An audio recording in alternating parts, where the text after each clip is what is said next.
Olá, sejam todos bem-vindos à nossa EBD Online. Ela está num novo formato agora, online pelo YouTube.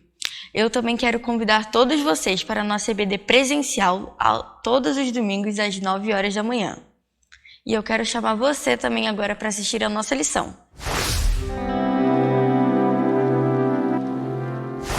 Olá, meus queridos irmãos e amigos. Nós estamos juntos novamente para a nossa aula de EBD, encerrando o nosso trimestre. É a última lição desse trimestre e ela fala da defesa da verdade. O título da nossa última lição do trimestre é a defesa da verdade. Defesa contra o quê? Bom, o que é bem enfatizado no texto, e nós vamos ler o texto já,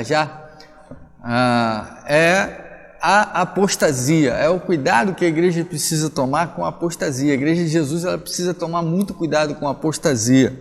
A apostasia é algo muito grave para o desenvolvimento do reino de Deus. Por quê? A apostasia ela vai aos poucos minando a fé, ela vai desestimulando as pessoas a confiarem, a perseverarem diante das circunstâncias. A fé vai se tornando algo distante, algo não prático, algo teórico. A fé vai se tornando algo inacessível, intangível. A fé vai se tornando algo comum, sem tanta importância na vida do crente. A apostasia ela vai tirando daquele que ama Jesus Cristo, daquele que se converteu ao Evangelho da verdade, ela vai tirando a alegria da fé, a alegria da vida na fé, a alegria das vitórias no reino de Deus. A apostasia ela vai deixando com que a gente perca a aparência de Cristo. Ela vai embaçando as marcas de Cristo na nossa vida, ela vai embaçando o fruto do Espírito na nossa vida, ela vai perdendo sentido, a nossa vida cristã ela vai perdendo sentido por causa da apostasia. Então, a apostasia ela é muito divertida, né? Ela é muito combatida no livro de Judas, e Judas ele tem essa preocupação de que a igreja ela perca o seu brilho, ela perca a sua essência, ou seja, a igreja ela é feita para brilhar, a essência da igreja é brilhar, é se tornar conhecida, é tornar Cristo conhecido e brilhar e iluminar a vida das pessoas com esse amor de Cristo, com o amor do Evangelho. Quando a igreja ela deixa com que a apostasia se infiltre no seu seio, quando a igreja ela deixa que a apostasia se desenvolva no meio da igreja, a igreja ela vai se tornando algo apático, algo inerte, algo desanimador, algo sem função. Então, Judas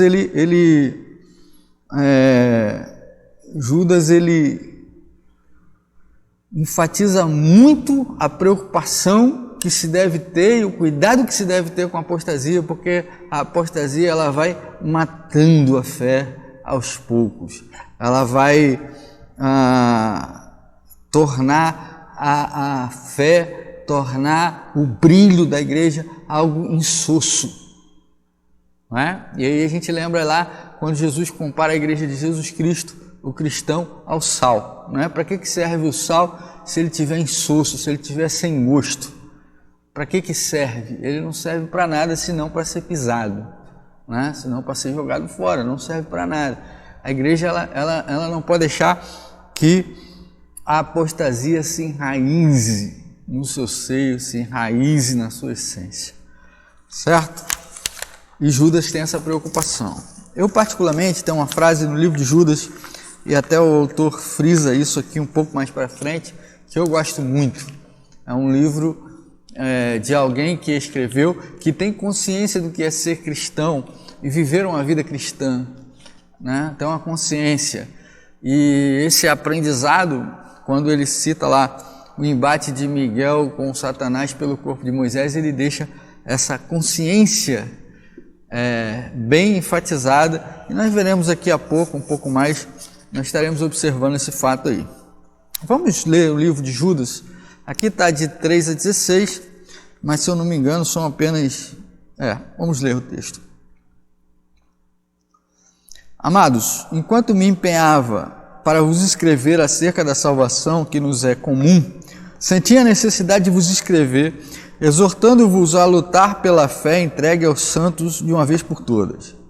Porque certos homens se infiltraram entre nós sem que fossem notados. Desde há muito tempo eles estavam destinados para o juízo. São homens ímpios que mudam a graça de nosso Deus em libertinagem e negam o nosso único soberano e Senhor, Jesus Cristo. Mesmo que já soubesses de tudo isso, quero lembrar-vos de que, depois de libertar um povo da terra do Egito, o Senhor destruiu os que não creram. Os anjos que não mantiveram seus domínios, mas deixaram sua própria habitação, Ele os tem confinado nas trevas, em algemas eternas, para o juízo do grande dia. À semelhança desses anjos, Sodoma e Gomorra e as cidades circunvizinhas que praticaram a imoralidade e relações sexuais contra a natureza, foram postas como exemplo, sofrendo a pena do fogo eterno. Da mesma forma, contudo, esses sonhadores contaminam o corpo, rejeitam a autoridade e difamam os anjos. Mas quando o arcanjo Miguel, discutindo com o diabo, disputava a respeito do corpo de Moisés, não ousou pronunciar contra ele a acusação infame, mas disse: o Senhor te repreenda. Esses homens, porém, difamam tudo o que não entendem, mesmo naquilo que compreendem por experiência natural. Eles se corrompem como seres irracionais. Ai deles, pois seguiram pelo caminho de Caim, e por causa de lucro se lançaram ao erro de Balaão, e foram destruídos na rebelião de Coré. Eles são rochas ocultas, e participam de vossas refeições comunitárias, banqueteando-se convosco sem escrúpulos. São pastores que apacentam a si mesmos, são como nuvens sem água, levadas pelos ventos, são como árvores sem folhas nem fruto, duplamente mortas, cujas raízes foram arrancadas. São como as ondas bravias do mar, espumando suas próprias indecências, estrelas fora do curso, para as quais a escuridão das trevas tem sido reservada para sempre. A respeito deles também profetizou Enoque, o sétimo depois de Adão, dizendo: o Senhor veio com seus milhares de santos, para executar juízo sobre todos e convencer a todos os ímpios de todas as ações de impiedade que impiamente cometeram e de todas as palavras duras que os ímpios pecadores proferiram contra ele. Tais homens vivem a reclamar e a se queixar, dominados por seus próprios desejos. A sua boca profere coisas muito arrogantes, adulando pessoas por interesse. Ou seja, Judas vem enfatizando a apostasia no centro da igreja, né? Essa inimiga da fé, ela precisa ser levada a sério. Ela não pode ser subestimada, não podemos subestimar a apostasia. A apostasia ela não pode tomar lugar na nossa existência, ela não pode tomar lugar no seio da igreja, no convívio da igreja, tornando a igreja algo fraco, algo sem valor, algo sem propósito. A igreja não pode se tornar algo sem propósito. E a apostasia, ela faz isso. Ela enfraquece a fé da igreja, ela enfraquece a fé do povo de Deus, ela faz com que o povo de Deus mude o foco e passe a olhar e ver outras coisas que não Jesus Cristo, e enfraquece o corpo de Cristo, enfraquece a igreja, fazendo com que a igreja perca a sua utilidade, perca a sua função, perca o seu propósito. A igreja ela não pode perder o seu propósito. E Judas, nessa carta, ele convoca a todos nós, crentes em Cristo Jesus, aqueles que se converteram, aqueles que se renderam à graça, de que fiquemos atentos ao combate da apostasia no seio da igreja, que prestemos atenção à nossa volta e combatamos a apostasia desde o momento em que ela se filtra até quando ela começa a se revelar no seio da igreja. Precisamos cuidar para que não deixemos a apostasia tomar conta de nós e, por fim, tirar de nós a nossa essência, a nossa utilidade. A fé que defendemos, isso precisa ser bem claro, irmãos, a fé que defendemos, né?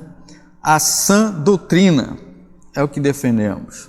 A doutrina boa, a doutrina aceitável, a doutrina que fortalece o espírito, que ensina e produz crescimento da nossa vida, ou seja, a doutrina que produz crescimento é a doutrina que nos torna cada vez mais parecido com Jesus. À medida em que nós dominamos o nosso espírito humano, à medida em que nós damos mais lugar a Cristo na nossa vida e buscamos viver uma vida mais próxima do que Cristo produziu entre nós, quando nós somos identificados como alguém que se parece com Jesus, nós estamos aí desenvolvendo um crescimento da vida cristã. É muito ruim quando as pessoas não percebem que nós temos um comportamento cristão, uma conduta cristã, que as nossas atitudes não refletem a fé que defendemos, pois as nossas atitudes elas deveriam falar mais do que a nossa voz, do que o som que sai da nossa boca falando da verdade. Deveríamos estar refletindo isso, né? E já me adiantando, a defesa da fé, ela não é a defesa da fé, a defesa da verdade não quer dizer, ao contrário do que todo mundo pensa, nós não vamos ficar por aí brigando com o mundo, vamos ficar gritando e arrumando contenda entre nós e entre os de fora, nós não vamos ficar defendendo posições, não, nós vamos defender a fé, nós defendemos a fé com a vida. Como isso, pastor? Como que defendemos a fé com a vida? Bom, Deus ele nos dotou dessa capacidade, Deus nos dotou da responsabilidade, Ele nos deu a responsabilidade de nos alimentarmos da Sua palavra, de nos alimentarmos do Evangelho vivo que é Cristo Jesus, ou seja, nós precisamos crescer no conhecimento e na dependência de Jesus Cristo, ou seja, é preciso que nós dominemos dentro das nossas limitações o conhecimento da palavra de Deus e que esse conhecimento, uma vez dominado dentro de nós, ele produza frutos dignos do reino de Deus, que ele produza em nós mudanças de forma que sejamos identificados como cristãos, como aqueles que vivem do Evangelho. É preciso. O tempo de hoje está muito confuso, não é? O evangelicalismo ele tem se tornado algo popular, populista, algo banalizado, algo não. A conduta do cristão, a forma de ser, a forma de viver, a forma de se portar, a forma de conduzir, devem testemunhar aquilo que diz a palavra de Deus, devem testemunhar aquilo que, uma vez observado o texto, características do Mestre estão implícitas, inseridas na sua transformação, na transformação da sua vida. A luta pela defesa da verdade ou pela defesa de Cristo é uma vida em Cristo, é viver para Cristo, é viver de modo que Cristo seja pleno na nossa vida. Quando João Batista, isso não está no texto da revista, mas é pertinente à nossa lição, quando João Batista indagado a respeito do que Jesus fazia, João diz para quem o pergunta, é necessário que ele cresça e eu diminua. E eu digo isso para você: defender a fé é deixar que Cristo cresça na nossa vida, é que sejamos cada vez mais parecidos com Jesus, que não percamos o hábito de orar, não apenas nos momentos de dificuldade, de angústia, de dor, mas todos os dias agradecendo a Deus a vida que Ele nos concede, agradecendo a Deus a capacidade de nos manter de pé, de nos manter firmes. Acabei de dizer agora há pouco tempo que não me sobra nada, mas também não me falta nada, porque Deus supre todas as necessidades de acordo com aquilo que eu necessito e não aquilo que eu quero. Isso é uma verdade. É uma verdade. Às vezes a gente murmura, às vezes a gente reclama porque dói, é humano, mas a verdade é que Cristo supre todas as nossas necessidades, tudo aquilo que nos é necessário, e não há por que nos negarmos a estudarmos e conhecermos a palavra e sabermos cada vez mais a respeito da vontade de Deus e de Cristo na nossa vida, a fim de que todo aquele que olhar para nós reconheça em nós alguém que tem as marcas de Cristo. É muito fácil cantar, eu tenho as marcas de Cristo em mim. É muito fácil. Mas tenho de verdade? Posso ser identificado por aquele que está de fora, que sou um cristão? Certa feita fui a algum lugar com o meu filho e tive que me trajar e botar um terno. E estou lá arrumado, todo mundo arrumado na festa, mas ele olhou para mim e disse para mim: pai, toda vez que eu olho para você de terno, eu vejo um pastor. Toda vez que eu olho para você, eu vejo um pastor. Isso aí é uma coisa louvável, irmão, parece uma coisa simples, uma coisa besta, alguém podia até ficar chateado, mas isso alegrou o meu coração, porque ele está reconhecendo o meu chamado. Um chamado que não é meu, que não está na minha autoridade, mas que é de Cristo a respeito da minha vida, da minha pessoa. Isso alegra meu coração, porque eu devo persistir e devo caminhar. Na verdade, não é o terno que fez a diferença para ele, mas a minha conduta, a minha postura, a forma como me porto, como procuro me conduzir. Foi isso que fez com que ele percebesse. A palavra de Deus diz o seguinte, irmãos, 2 João 1, 9, 10, ela diz que todo aquele que não permanece no ensino de Cristo, mas vai além dele, não tem Deus.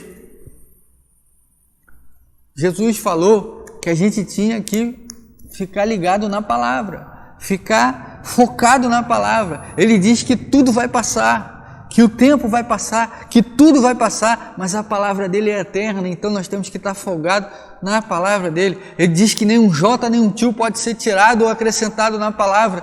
A palavra dele é importante, nós precisamos ficar focados na palavra, viver segundo a palavra. Paulo diz que a palavra de Cristo é vida, e que não há vida fora da palavra, e que se alguém ensinar algo diferente da palavra, a gente deve considerar maldição. Paulo fala isso, irmãos, a Bíblia está cheia de texto. Paulo chega a dizer que se ele mesmo pegar alguma coisa diferente, ele deve ser expulso do meio da igreja, deve ser ignorado, deve ser desprezado. Se um anjo descer e falar algo diferente daquilo que foi falado, deve ser desprezado. Aquele que permanece no ensino, aquele que permanece na palavra de Deus, aquele que permanece na busca de se parecer com Jesus, né? Não fomos chamados para criar doutrinas, queridos, nem novas revelações. Nós fomos chamados para nos relacionar com Deus, para permanecer nos ensinos de Jesus, para pregar o evangelho de Jesus e não o nosso. Não o evangelho do nosso sentimento, não o evangelho das nossas sensações, não o evangelho dos nossos sonhos, mas o evangelho de Cristo, o evangelho da palavra, o evangelho da verdade, o evangelho da vida. Jesus disse: eu sou o caminho, a verdade e a vida. João 14:6. E ninguém vem ao Pai senão por mim. Não há outro meio de estar na presença de Deus que não seja Jesus. E se alguém ensina alguma coisa diferente disso,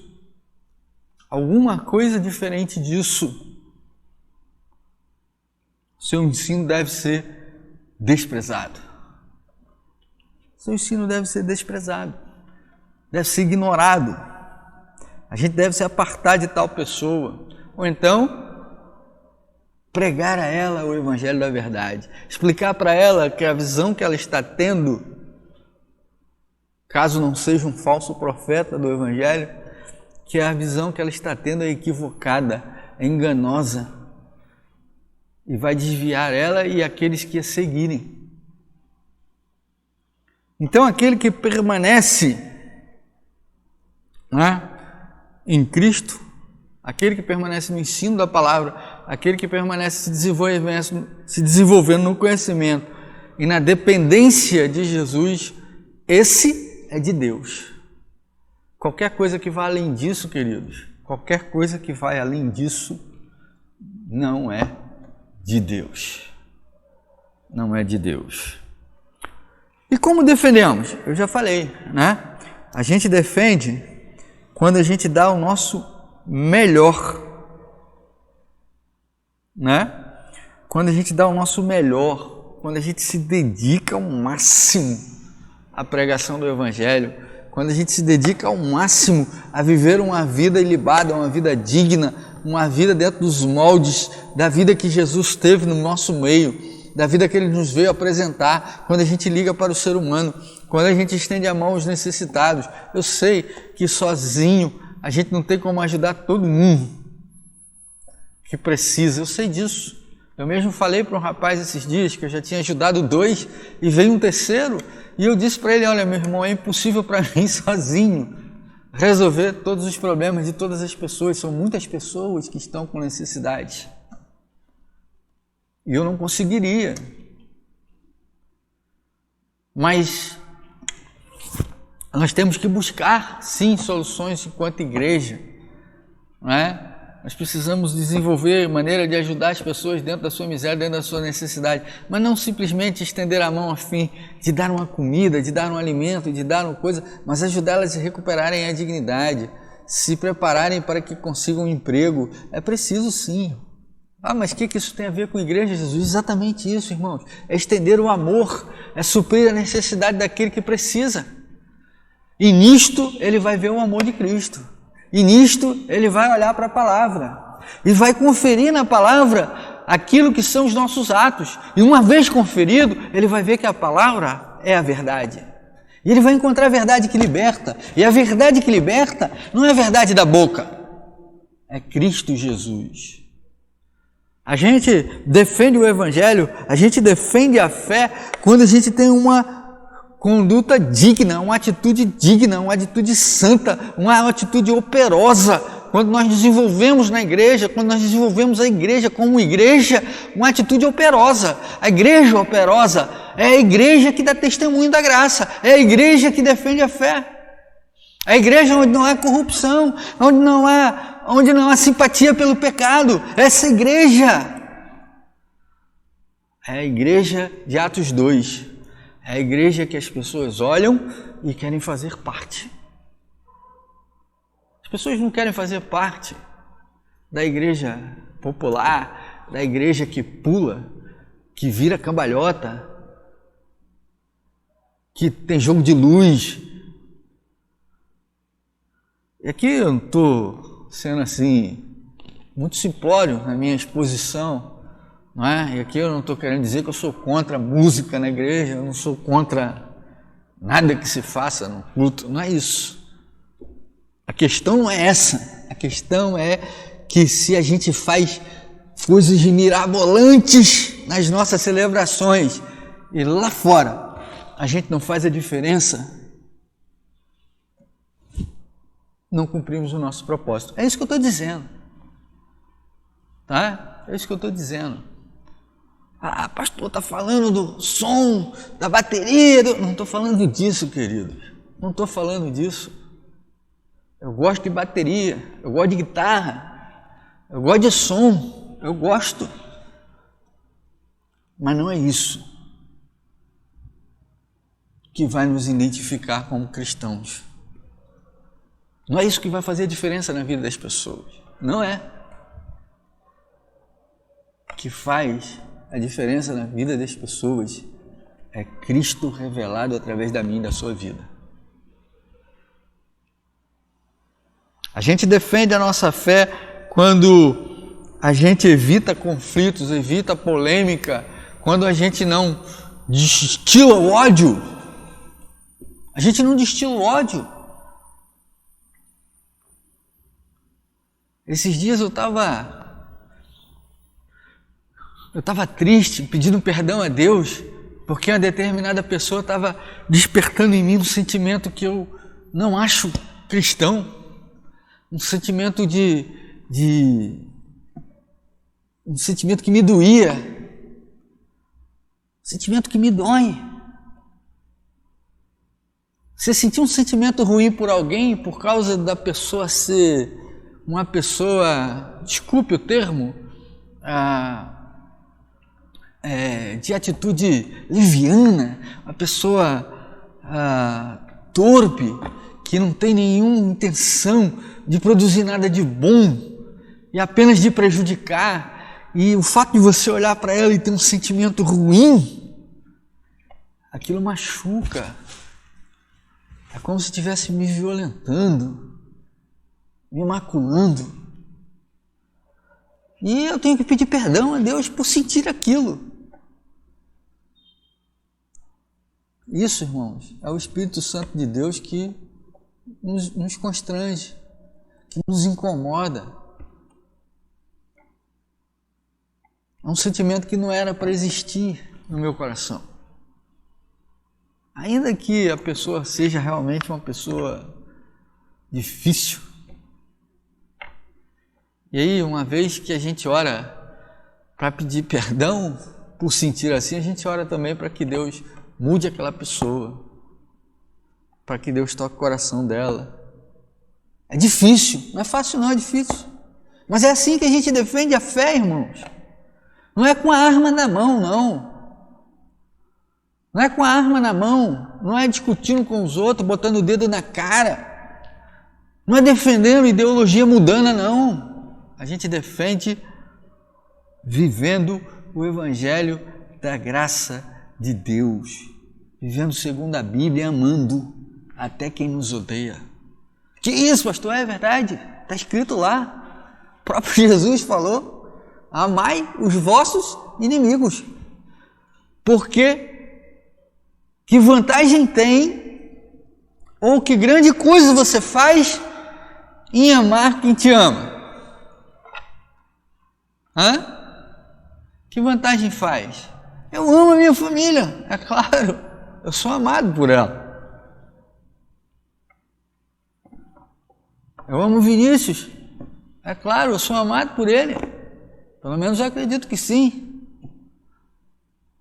Se eu não me engano, ele já falou isso. Mas e a pessoa que me odeia, que quer o meu mal? Aí sim, eu mostro que eu sou diferente. Por quê? Porque eu coloco nela, eu dou a ela um sentimento de que é daqueles que eu amo. Olha só, irmãos, não se engane, eu já tive que fazer isso várias vezes na minha vida. Amar quem não me ama. É assim que a gente defende o Evangelho, declarando o amor, né? Nos aplicando no conhecimento de Jesus. Como que a gente se aplica no conhecimento de Jesus? Estudando a palavra, participando da escola bíblica dominical, fazendo o projeto SAL, não é? Participando do PGM.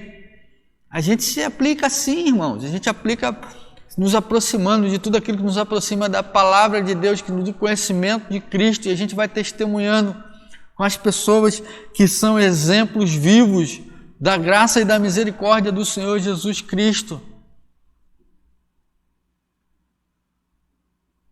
E aí a gente vai desenvolvendo a nossa fé e a gente vai nos tornando cada vez mais dependente de Jesus. Eu não sei mais viver sem Jesus. Eu não imagino mais a minha vida sem Jesus. Não imagino. Eu não imagino mais a minha vida sem Jesus. Jesus é o sentido da minha vida. É para você também? E todas as vezes que eu tropeço, e eu também tropeço, não é? Muito pouco, na verdade, porque eu me policio e faço o que a Bíblia diz, eu cuido para que eu não caia, e eu vou ali só. Às vezes eu tropico, como todo mundo que é imperfeito. Mas logo me arrependo e volto de onde eu caí, que assim diz a palavra. Eu não estou dizendo aqui que eu vivo caindo, não, que crente não pode viver caindo, não, irmão. Pode não. Tem alguma coisa errada se viver, tá? Mas uma hora ou outra, Satanás vai querer arrumar uma armadilha para você dar uma tropeçada. E você tem que ficar ligado, tem que ficar prestando atenção. E tem que dar testemunho dessa graça, dar testemunho desse amor de Jesus Cristo. Vivemos num tempo, queridos, dos falsos mestres. O Evangelho tem sido muito divulgado, muito abordado. Vivemos no advento das redes sociais, da internet, do YouTube, do Instagram, e muitas pessoas falam da Bíblia, falam de Cristo, falam do amor de Deus, falam da misericórdia, falam dos milagres. Muitas pessoas. Muitas, na verdade, de forma leviana, de forma equivocada, de forma enganosa. Muitos dos falsos mestres têm se desenvolvido no seio das igrejas, têm perturbado a paz e o amor de Cristo no coração das pessoas. Vivemos um tempo muito difícil por causa da proliferação de falsas doutrinas, A doutrina de que você tem que ser rico para ser próspero, que você vai ganhar tudo que você pedir para Deus, que você não vai ter nada de mal, nada de ruim na sua vida.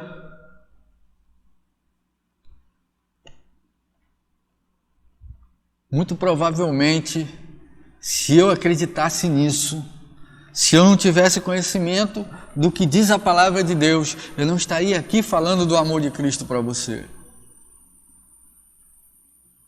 Se eu tivesse dado ouvidos a isso que a gente vem ouvindo aí, que vem sendo proliferado, que vem sendo gritado, que vem sendo expressado muito nas mídias sociais, eu não estaria aqui falando para você do amor de Cristo e da misericórdia.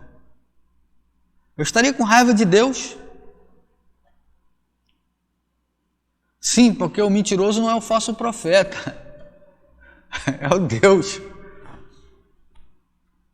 O problema, queridos, é que esses não falam em nome de Deus.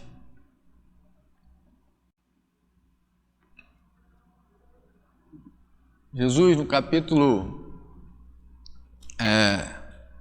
16 de João, se não me engano, ele diz que nós precisamos ter bom ânimo, que o mundo nos odeia porque primeiro odiou a ele, mas que nós temos que ter bom ânimo porque ele, Jesus, venceu o mundo. Ele diz também que o mundo nos odeia, odiou primeiro a ele e odeia a nós por causa dele. Então não pensa que você vai viver numa maravilha. A única maneira de você viver uma maravilha de vida nessa terra é você estar totalmente entregue ao pecado. Totalmente entregue ao pecado. Mas se você permanecer firme na fé, você vai ser perseguido em algum momento. Vai sofrer algum preconceito, vai ser desprezado, vai ter alguma dificuldade. Porque estes ensinam doutrinas do fruto da sua mente, rejeitam a autoridade divina e falam da sua própria autoridade, da sua própria boca. Só que o que eles falam não acontece.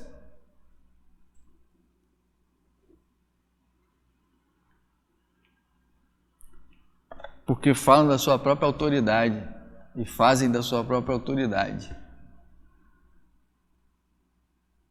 Blasfemam o nome de Deus, blasfemam o nome do Senhor. São pessoas arrogantes que desafiam a autoridade de Deus e riem da palavra de Deus.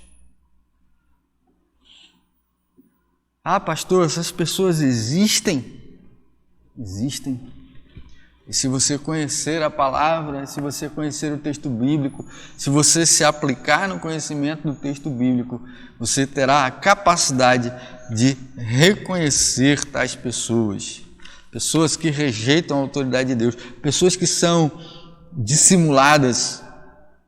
Pessoas dissimuladas são pessoas que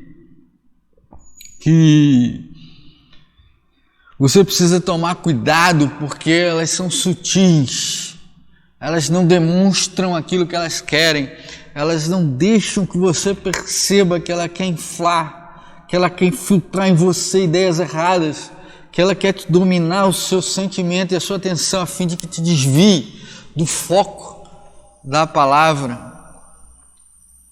São pessoas levianas, que agem sorrateiramente, que agem de forma dissimulada, que não apresentam a verdade do que são, mas apresentam uma falsa imagem de si próprio. São pessoas egoístas que estão preocupados consigo mesmo e não com as suas ovelhas e não com o seu próximo. Pessoas que inflam o ego, que querem aplauso, que querem todo o benefício para si, que estão preocupadas mais consigo mesmo do que com aquelas que deveriam cuidar. São pessoas egoístas, pessoas focadas no seu ego, no seu próprio bem-estar, na sua própria vontade e no seu próprio prazer. Não estão preocupados com o seu próximo, com as pessoas que lideram, não, que cuidam, não, estão preocupados em louros, em serem ovacionados, em serem aplaudidos, em ostentarem poder e bens materiais como se isso fosse prosperidade divina. Pessoas egoístas, inúteis, que não produzem nenhum crescimento na sua vida, nenhum crescimento da vida de ninguém. Saltam palavras, balbuciam e alardiam palavras, mas palavras vazias, palavras que não estão revestidas da autoridade do poder de Deus. E por isso não se cumprem. São profetas que fazem revelações de si mesmos e não de Deus. Sonhadores, como diz o texto, né? São infrutíferos. O texto ele faz algumas analogias e diz que esses inúteis, esses infrutíferos, eles são como pessoas, como árvores duplamente mortas, que não produzem frutos e não têm raízes, estão desarraigados. São pessoas que fingem poder, personalidades que exprimem um poder que não têm, que não lhes é facultado, né? Falam mais para aparecer do que para produzir algum efeito real. Aquelas orações inflamadas, poderosas, totalmente destituídas da autoridade e do poder de Deus. Pessoas decadentes, A decadência, irmãos, ela é um frutozinho da apostasia. Da apostasia. Pessoas que desenvolvem, que são projetadas pelo Evangelho, que deixam e começam a construir um legado e depois somem e são esquecidas, desaparecem e ficam na escuridão, porque não estavam firmadas na rocha que é Cristo Jesus, não desenvolveram trabalho a partir de Cristo, não desenvolveram a partir da experiência pessoal com Jesus. A experiência pessoal com Jesus, às vezes, ela é dolorida, mas ela provoca crescimento, ela produz crescimento na vida da gente.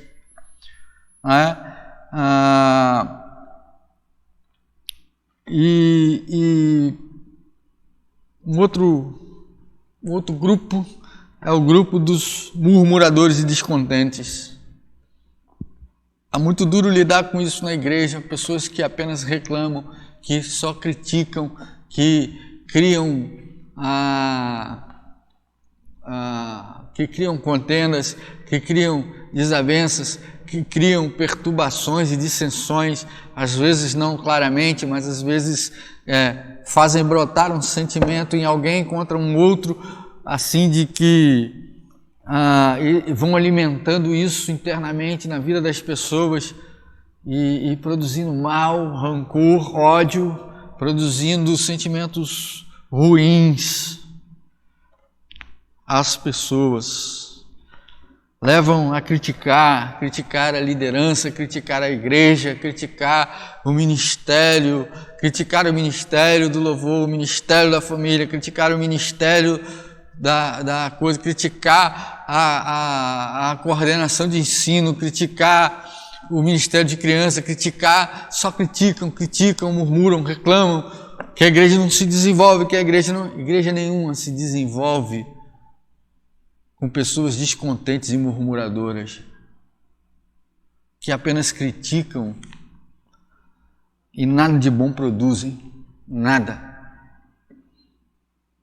Nós vimos isso na outra lição. Fomos chamados para produzir frutos e frutos de qualidade.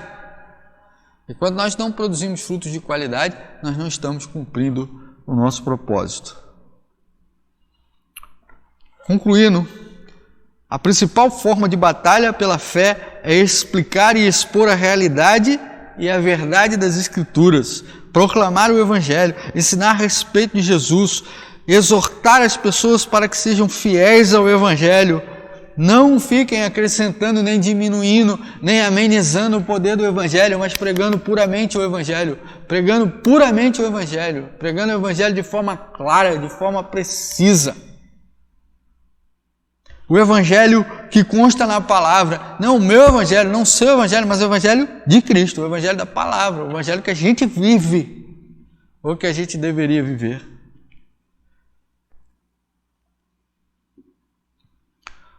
É preciso, porque para isso é preciso entender, é preciso compreender claramente, que para que isso seja possível, é preciso conhecer as Escrituras. É preciso ter conhecimento das Escrituras, é preciso se aprofundar no estudo da Palavra de Deus.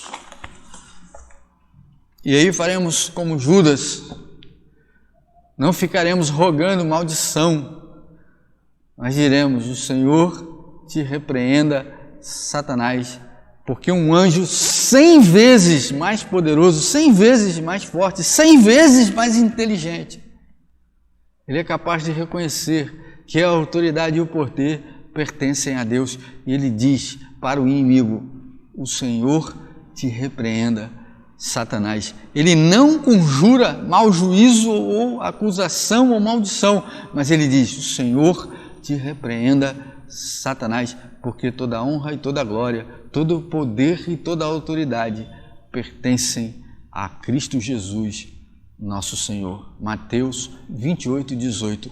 Todo poder me é dado no céu e na terra.